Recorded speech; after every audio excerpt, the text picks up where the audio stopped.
Good morning, viewers, and welcome to Anakazi Online Conversation.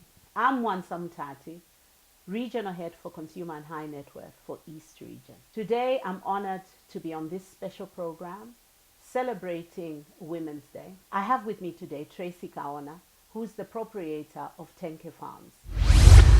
So welcome, Tracy. We're really honored and privileged to have you on the show today. So thank you for joining us.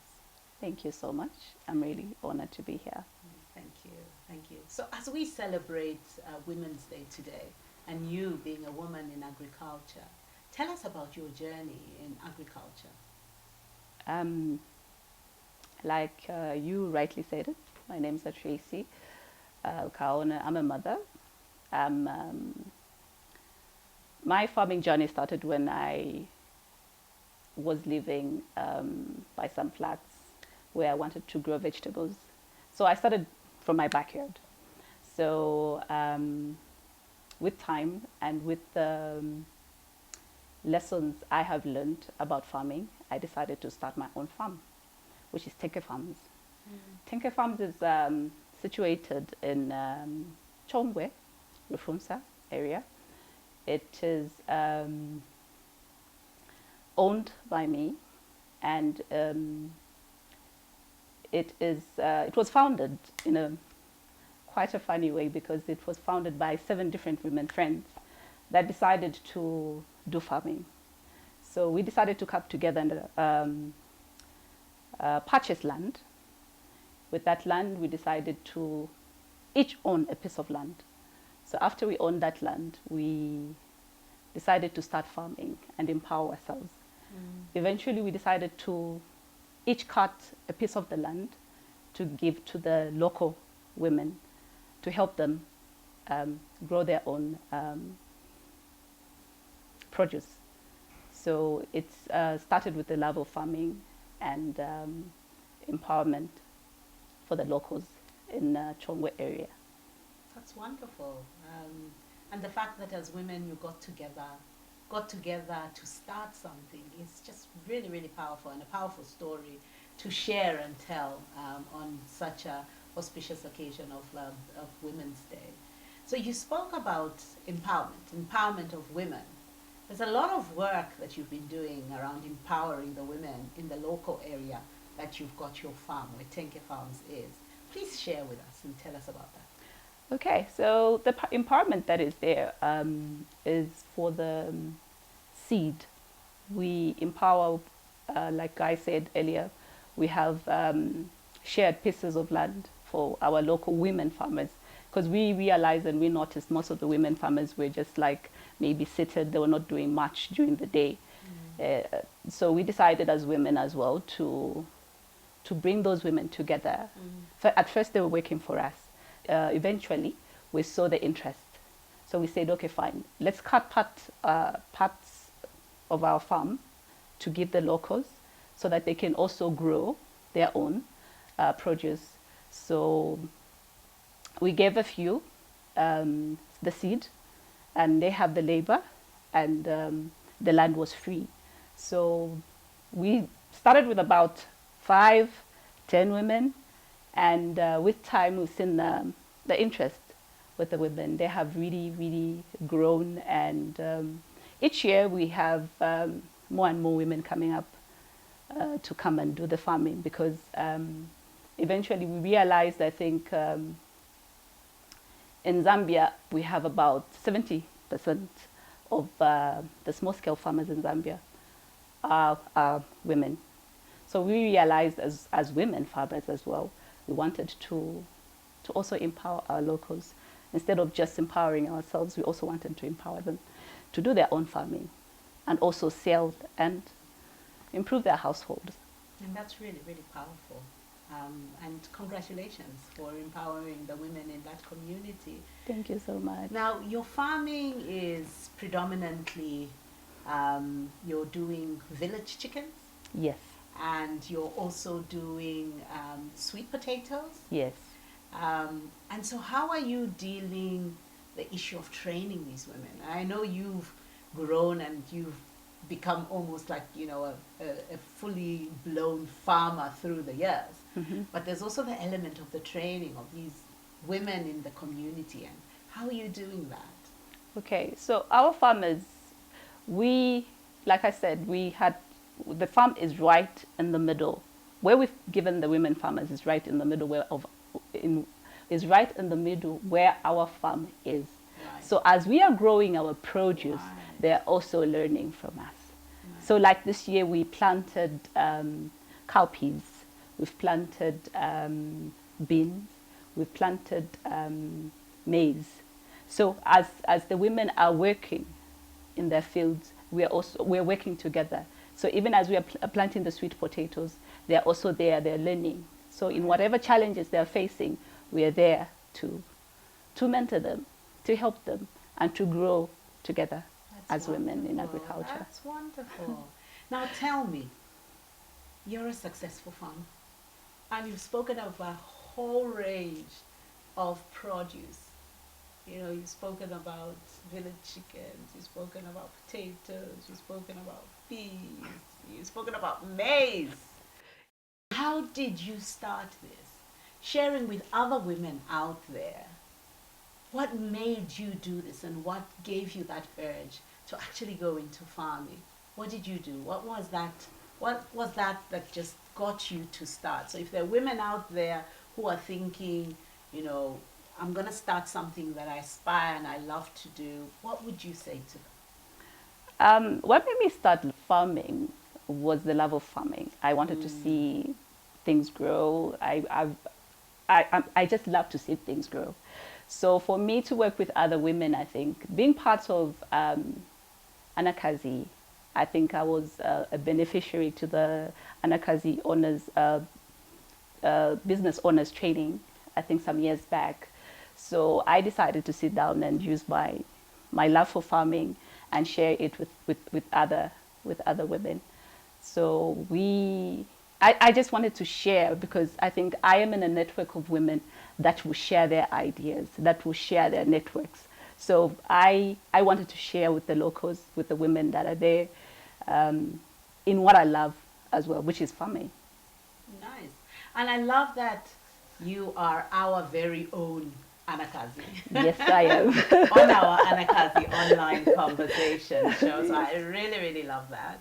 And I like that you have benefited from the training that we've done. So the training, you know, our key focus as Anakazi Banking is around knowledge. And that you have benefited from that, and that you're passing it on. It's just amazing and wonderful. I also note that you are one of those that traveled to Paris on the trip that the Anakazi women that traveled. And I'm hoping that you gained some value from that in terms of just learning. I gained a lot. I think as farmers in Zambia, we need to move from a place where we are just focused on growing things like maize. I think our trip to Paris made me look at farming differently, because the demand that is there is for things like peas, that are rarely grown in Zambia. There's also demand for things like reptiles, which a lot of people do not like. There's also a demand for wheat, and coffee, and we have the best honey in Zambia. So for me, it made me look at farming differently, and also to also teach other women to say we need to move away from growing the same stuff. We need to move away from just growing maize, rape, Chinese groundnuts. We need to think outside the box. We need to think, fine, in as much as we are supplying in the local, to the local markets, we also need to think of what is it that we can export outside Zambia. Nice, lovely. Yeah. Now, we're living in a changing environment, and I know there's always some discussion around technology and changing things, and you're already talking about growing different things, which is a lovely mindset. It's always nice to think differently. If we continue as women entrepreneurs to think differently and do things differently, that is what will boost us ahead. What's your thought around just technology and the future? As Tenke Farms, we plan to add value addition to our products. In as much as we'd have all this produce, I think a lot of farmers will complain we have this produce, but we don't know what to do with it. So we want to add value to our produce, like sweet potatoes, carrots, and the ginger that we're doing. So we want to purchase a local solar machine that is able to make things like sweet potato flour, powdered. You powder the ginger and then the carrots as well, which is used in making baby foods, which is also the soy flours can be used to make muffins, can be added to porridge. It's just value addition, and it has so much nutrients because we use different varieties of sweet potatoes, which have very, very high nutrition content. So we want to just um,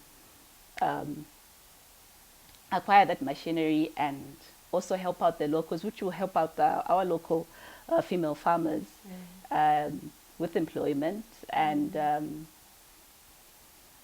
grow as women. Lovely. That's really, really wonderful. You've got a lovely story to tell there, that you're focusing on a key sector in our economy, which is agriculture. What's really, really great is that you love what you're doing, and it shows, which is why you're expanding into all this, but also to add value to what you're growing is really, really great. As a woman in agriculture, what challenges do you face? And what advice would you give to the women farmers out there and also the women entrepreneurs and entrepreneurs at large? I think the challenges that are being faced, most of the challenges have actually been met by different organizations. The market linkages, the mentorship programs. I feel most of the challenges are being met. But I think the other challenge is the ownership of land for women. I think in as much as there are 75% of small-scale farmers, most of them, especially in the rural areas, most of them don't own land. The land is either owned by their husbands or their brothers. So there are different policies that have been set up, of which are already in process to help out the women farmers. And the other thing is financial, how to run a business. You know how a local woman, like in the rural area, would do farming as a business, not just take up farming because it's farming, to actually have the capacity building, to build yourselves, to have the financials. You learn as a business owner, you learn how you're going to do the financials and train our workers as well. So even those rural women that are there, they need to also learn how it is that they can save their money, how when they're making a profit, how are they making that profit, and where are they going to take that money. So I think those are the challenges that are there for women farmers. The key thing that you mentioned there as a challenge, you're talking about land ownership. What's your advice? If you're saying it's a key challenge for a lot of women, particularly the women that are in the rural areas, what's been your experience there, and what would be your advice to a lot of the women out there? My advice would be for the women, especially in the rural areas. I think in the urban, a lot of women are owning land. In the rural areas, I think for women to be able to speak to the chiefs, even as the chiefs make decisions. I know we acquired our land through, I think it was a chief, and the chiefs also are so supportive of women farmers. And for women not to shy away and stay back and say, I can't do it, but to also be in the forefront of pushing for something, of wanting something and finally get it. Not just sitting and complain, but to also push for something. If it's land, research what policies are there and what policies are being put for all these women that are there. I think even the government, the Ministry of Gender, is putting up so many different policies for women, small scale farmers and whatnot over land. Yeah. So I think if we can, we need to research, and also be in the forefront, push for that land, acquire it, and also empower other women. Yeah. And the key of empowering other women, passing it on, is Yes. so critical. Yeah. And well done for the work that you've done with the women that you work with. Now, looking at Tenke Farms and the produce that you get, so all the commodities that you grow, you've got a good network of clientele where you're supplying these goods. Please tell us about that. And how you managed to market yourself and navigate yourself through those supply contracts. For me, I think it's just the local supermarkets. You have you meet with them, you approach them, and then you have an agreement. And online, if you could, because of the COVID, not much movement movements are restricted, so you have to think outside the box. So we have deliveries, like a combo box of fruits, of vegetables, and then we send them over to our clients. So they are delivered. We use local delivery guys to deliver to our clients. So we still want to push, and we still want to make money even in this COVID. Just as we close, Tracy, what would you say? What would be your advice to the viewers, to the women today, Women's Day, with the theme of Choose to Challenge? My advice to my fellow women is to choose to help each other as women, to support each other, to choose to think differently. Even with this COVID, we can still think differently. We can still help each other's businesses. We can still think beyond the ordinary. Yeah. So think differently, support each other. Yes. Think beyond the ordinary as you choose to challenge. Thank you very much for watching us, and thank you, Tracy, for joining us. Thank you so much for having me. Thank you for joining us today on this special day, Women's Day. Being with you celebrating this day is an honor. Thank you very much. We were with Tracy Kaona, who is a proprietor of Kente Farms, and we were celebrating women in agriculture. Thank you very much, and happy Women's Day to you all.